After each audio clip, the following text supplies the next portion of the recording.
Bom dia, então, a todo mundo. Um prazer estar aqui. Agradeço aí o convite, estar aqui nesse fórum, que acho que é muito estimulante, né, esses espaços. E, bom, eu não pretendo aqui apresentar, assim, grandes novidades, ideias mirabolantes, né, mas, sim, trazer algumas ideias, né, com talvez o máximo de concretude possível, né? E cumprir esse papel que foi pedido, o papel de provocar, no bom sentido, né? O debate para que, enfim, as ideias de todos os participantes aqui fluam, aflorem, a gente consiga um processo aí construtivo, coletivo e enriquecendo, fazendo aí o bolo crescer. Então não são assim propostas acabadas, são inícios de propostas, né? São ideias para a gente ir desenvolvendo, dando corpo e dando maturidade a elas, né? E, bom, preliminarmente, uma outra coisa que eu queria acentuar é que são ideias que se referem não apenas às favelas, né? Porque o título fala dos assentamentos precários, né? E aí nisso a gente tem que envolver uma série de situações diferentes. Favelas, conjuntos habitacionais, loteamentos, cortiços, prédios públicos ocupados. Há um sem número de situações que a gente poderia e deve pensar nesse conjunto. Segundo, são ideias e embrião de propostas, enfim, que não se referem apenas ao poder público, mas são ideias ou propostas para o poder público e também para a sociedade. É outra coisa que eu acho importante frisar. Em terceiro lugar, são ideias ou propostas que não se referem apenas à cidade, ao município do Rio de Janeiro, mas se referem, como diz aí o texto inicial, texto que eu tive acesso pelo menos, né, aqui do fórum, a cidade metropolitana, né, a cidade no sentido mais extensivo, mais compreensivo. Então, eu alinhavei aqui, tentar ser breve, que é uma coisa que para professor é difícil, né? Para mim, sobretudo, é difícil, né?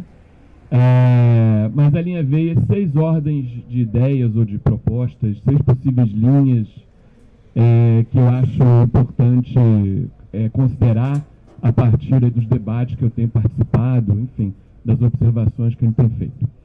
Então, a primeira coisa, né, que eu traria, né, o primeiro item, uma recuperação da ideia dos conselhos populares, né, uma retomada disso, né? Isso é uma premissa de qualquer conjunto de propostas, já que elas precisam ter um sujeito, sobretudo...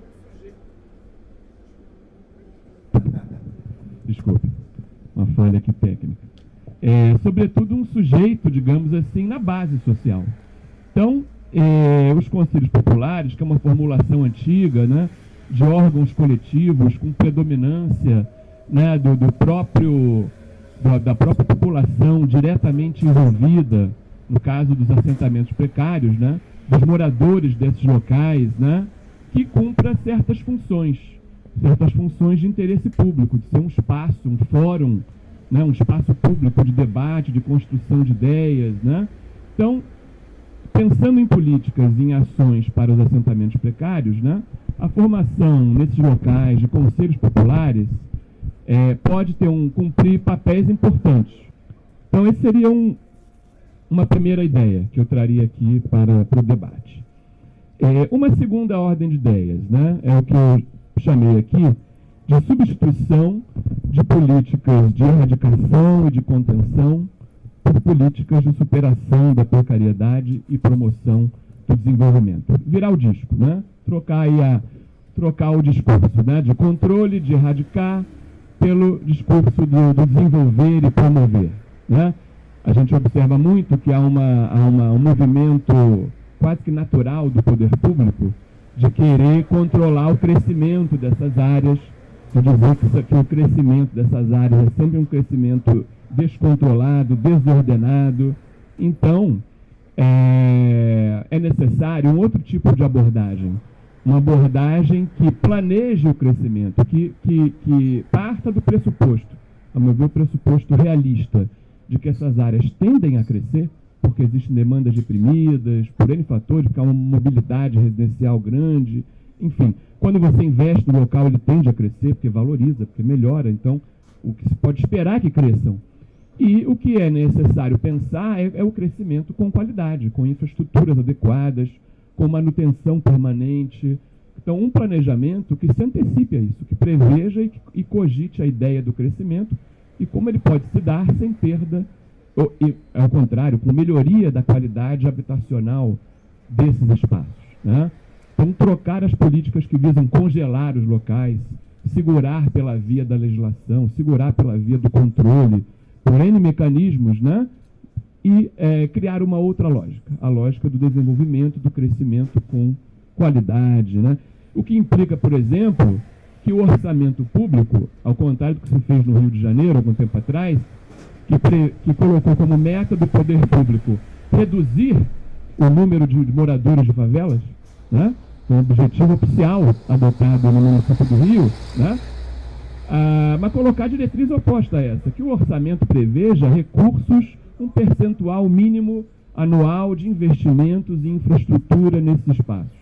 Um percentual mínimo para a manutenção das obras que foram feitas, dos equipamentos que já foram instalados. Então, talvez essa que seria aí a diretriz aí mais interessante com a qual se poderia trabalhar, né? Do mesmo modo, nós estamos vendo muitas remoções provocadas por obras públicas, por investimentos públicos e privados. Então, deveria também ser uma meta desses investimentos, né? Que eles se realizem sem provocar deslocamentos populacionais, né? Que eles sejam planejados, né, de modo a evitar realmente, a zerar, se possível, os deslocamentos populacionais forçados, já que eles, em geral, jogam pessoas para áreas que não são centrais, pioram a condição de moradia, tiram desvantagens locacionais, rompem com redes sociais, indenizam as pessoas de modo injusto, né, de modo até afrontoso à legislação, é um sentido ético que a gente tenha de justiça nas cidades. Então, tudo isso estaria aí abrangido, né, nessa segunda linha. Uma terceira linha que eu apontaria, né, que está muito ligada à anterior, né, a implantação efetiva da assessoria técnico-construtiva nos assentamentos populares, né? Essas precariedades das quais fala o título aqui da minha fala, é uma precariedade, primeiro, de infraestruturas, que são coletivas, mas também da moradia, que é particular, né?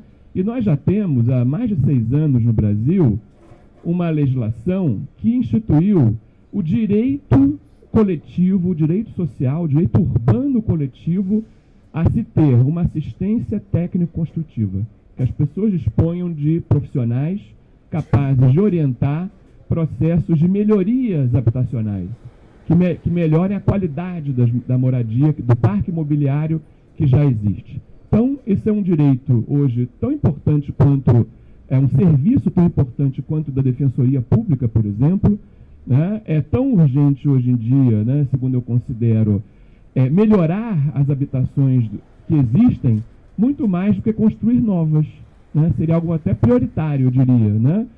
Teria muito mais resultado melhorar o que existe do que construir algo novo do zero, com N tipos de problemas que nós temos acompanhado. Quer dizer, nós temos aí um programa Minha Casa Minha Vida, que é de maciça construção de novas unidades, que fez uma abertura importante, que é o Minha Casa Minha Vida Entidades, que financia projetos de cooperativas populares, né?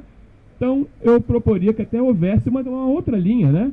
O Minha Casa Minha Vida, melhorias habitacionais, para que houvesse um financiamento privilegiado para esse tipo de ação, né? Nós vemos que em muitos assentamentos precários já existem agências públicas que funcionam neles com uma espécie de polícia urbanística, uma polícia de edificações.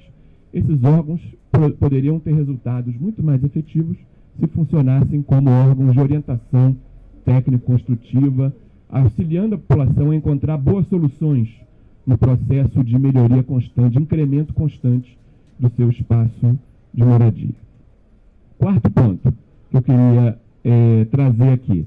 Revisão da política tributária e da política tarifária relacionada a serviços urbanos como luz, água, saneamento ambiental, né?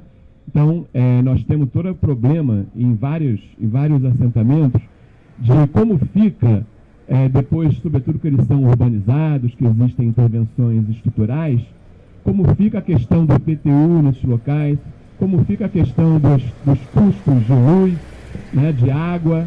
Então, são serviços. A competição aqui que não está aqui atrás é fora de série. Tem todo um problema, primeiro, de que esses serviços sejam fornecidos com a qualidade, com a regularidade devida, né? E segundo, tem o problema das tarifas, que se tornam muito caras, se tornam proibitivas, estão completamente fora da capacidade de pagamento dos moradores. Então, a política tarifária para esses locais precisa ser repensada, replanejada, para que ela não seja um fator de expulsão, né? Ao contrário, que ela seja não só um fator de justiça, né, no tratamento com essa população, mas seja um fator de estímulo à permanência da população originária, à permanência do uso residencial de baixa renda, né, que ela pode ser um fator, um instrumento que garanta, que fomente isso, ao invés de ser o oposto. Então, ela não pode ser um instrumento meramente arrecadatório da parte, ou remuneratório por parte das concessionárias ou do poder público. Ela é um instrumento de gestão do espaço. E é assim que elas deveriam ser, a meu ver, repensadas e revistas, né? Vou ser bem ultrasintético nos dois últimos pontos, só para lançar aqui, para não abusar do tempo. Já me avisaram aqui que está esgotando. O quinto e penúltimo ponto é o que eu chamei de adequação estrita, rigorosa das intervenções do poder público aos preceitos do Estado Democrático de Direito. Então, há uma série de intervenções do poder público que atropelam direitos constituídos, estão na Constituição, estão lá no artigo 5º, o direito cidadão, a inviolabilidade do domicílio, né, o direito à vida, a segurança, o sossego, os direitos patrimoniais. Então, tudo isso o Estado tem atropelado de uma série de maneiras. Nós vemos várias dimensões da vida nesses locais, que são dimensões da vida civil, da vida cidadã, que têm sido militarizados, né? Então, uma intromissão indevida de órgãos militares, policiais, em matérias que são de ordem civil. Então, é necessário que as agências de segurança, policiais, militares, se restringam ao que seja o seu papel. E, quando exercerem o seu papel, também cumpram o que está na Constituição, que a gente universalize o Estado de Direito em todos os espaços da cidade. E, por fim, o último ponto que eu queria trazer é a necessidade de que as intervenções nesses espaços, elas ganhem uma escala metropolitana. Até hoje nós temos intervenções que são fragmentadas no espaço, são pensadas de município a município. Nós temos uma mobilidade residencial hoje que é francamente metropolitana. Então, as intervenções do poder público e de outros agentes, elas precisam ter a mesma escala. Tem que haver algum tipo de coordenação no âmbito metropolitano dessas intervenções. Não intervenções hierarquizadas, verticalizadas, mas sim intervenções pactuadas entre os municípios, entre os agentes públicos e privados que atuam nessa esfera. Então, esse seria o último ponto que eu queria aqui trazer, que haja um maior nível de coordenação, de articulação dessas intervenções na escala metropolitana, e aí os próprios conselhos que eu falava no início podem ter um papel fundamental para que isso se construa pela pressão do próprio interessado, da própria população, e não só como iniciativa apenas do Estado, que também limita muito o alcance desse tipo de proposição. É isso, obrigado.